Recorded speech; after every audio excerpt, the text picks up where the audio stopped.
ការតាំងពីពណ៌ផលិតផលក្នុងស្រុករបស់ខ្មែរយើងដែលធ្វើឡើងនៅផ្សារទំនើប Eon ទាំង3សាខា Eon ភ្នំពេញ Eon សែនសុខជាមួយនឹង Eon មានជ័យមកដល់សប្តាហ៍ថ្ងៃនេះអ្នកទាំងអស់គ្នាបានដឹងហើយថាផលិតផលក្នុងស្រុករបស់យើងគឺមានការរីកចម្រើនខ្លាំងមែនទែនយើងអត់ចាញ់ប្រទេសជិតខាងទេណាអ្នកទាំងអស់គ្នាអញ្ចឹងនៅក្នុងថ្ងៃនេះខ្ញុំនឹងនាំអ្នកទាំងអស់គ្នាមកមើលការតាំងផលិតផលក្នុងស្រុកនៅផ្សារទំនើប Eon សាខាសែនសុខហើយតទៅជាមួយនឹងការ decoration នៅក្នុងផ្សារទំនើបវិញគឺមើលមកគឺថា vibe របស់ខ្មែរយើងតែម្ដងយើងមានបំពាក់ដោយក្រមាឈ្នាងអង្រុតជាមួយនឹងផ្កាចានក្បាច់ខ្មែររបស់យើងទាំងអស់គ្នានិយាយរួមគឺថា even local product នេះគឺថាស្អាតខ្លាំងមែនមិនត្រឹមតែប៉ុណ្ណោះអ្នកទាំងអស់គ្នាមានចងទាំងផ្ការំដួលទៀតហើយបើសិនជានិយាយពីផលិតផលវិញគឺថារាប់ពាន់រាប់ម៉ឺនមុខមកអ្នកទាំងអស់គ្នាគឺប្រមូលផ្ដុំនៅក្នុងផ្សារទំនើបយើងតែម្ដងថាกระดาษជូតមាត់សាប៊ូលាងចានសាប៊ូលាងដៃហើយនឹងអីវ៉ាន់ជាច្រើនទៀតគឺថារៀបរាប់អត់អស់ទេអ្នកទាំងអស់គ្នាហើយក្នុងថ្ងៃហ្នឹងក៏មានបងជាច្រើនគាត់មកជួយទិញផលិតផលនិយាយទៅបើសិនជាយើងទិញផលិតផល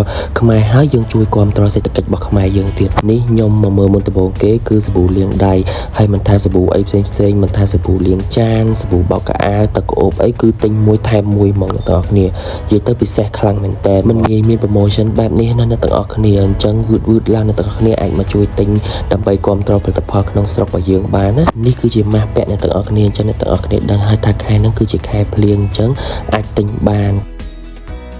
ហើយនេះគឺជាអង្ករនិយាយទៅអង្ករយើងមានច្រើនប្រភេទដូចគ្នាអញ្ចឹងអង្ករនេះដូចជាអង្ករខ្មែររបស់យើងដែរមាន2គីឡូមាន3គីឡូជាមួយនឹងមាន5គីឡូអ្វីដែលជាពិសេសនោះគឺថាអង្ករសម្រូបអ្នកដែលចង់រក្សាគីឡូគឺញ៉ាំអាហ្នឹងគឺត្រូវហើយអ្នកទាំងអស់គ្នាមកអ្នកទាំងអស់គ្នាខ្ញុំនាំទៅមើលអ្វីដែលពិសេសគឺថាចុងខែពួកយើងតែងតែនឹកទៅដល់ណាគឺពងមាន់ពងទានឹងឯងអ្នកទាំងអស់គ្នាសម្រាប់ពងទាប្រៃវិញគឺថារសជាតិខ្ញុំញ៉ាំហើយមិនប្រៃពេកគឺថាល្មមញ៉ាំតែម្ដងញ៉ាំជាមួយបាយក៏បានញ៉ាំជាមួយបបរក៏ឆ្ងាញ់ដែរអ្នកទាំងអស់គ្នាហើយចំណែកពងមាន់សែក៏យើងមានដូចគ្នាហើយបើសិនជាពងមាន់ធម្មតាវិញគឺយើងមានលក់មួយថែមមួយដូចគ្នាអញ្ចឹងមានអាមួយជុង10គ្រាប់ជាមួយនឹងមាន5 10គ្រាប់ទិញមួយថែមមួយដូចគ្នាអ្នកទាំងអស់គ្នាតទៅជាមួយនឹងពងមាន់ហ្នឹងថា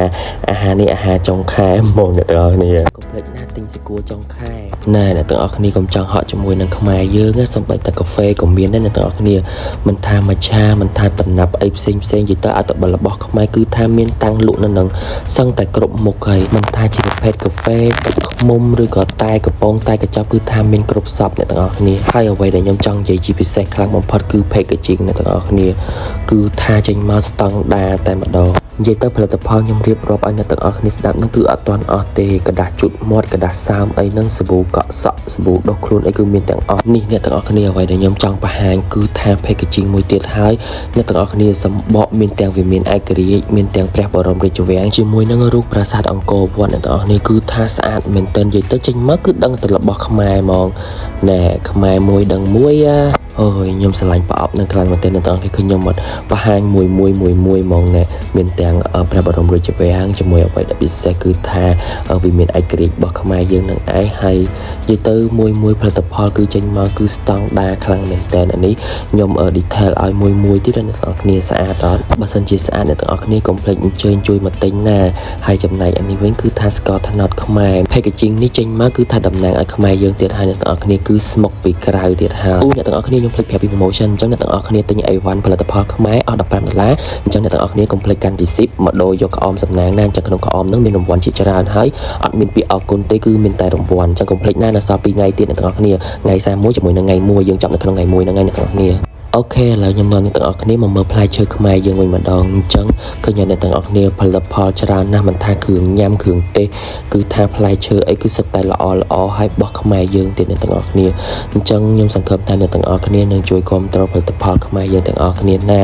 អូអ្នកទាំងអស់គ្នាពេលខ្ញុំដើរធួរនៅក្នុង event របស់ local fair ហ្នឹងអញ្ចឹងអ្នកទាំងអស់គ្នាខ្ញុំក៏បានឃើញពាក្យស្លោកមួយពាក្យស្លោកគេដាក់ថាគ្រប់គ្រងផលិតផលខ្មែរថែសេដ្ឋកិច្ចជាតិអញ្ចឹងកុំភ្លេចណាមកជួយគ្រប់គ្រងផលិតផលខ្មែរយើងទាំងអស់គ្នាក៏ដូចជាគ្រប់គ្រងដល់កសិករខ្មែរយើងទាំងអស់គ្នាណាបង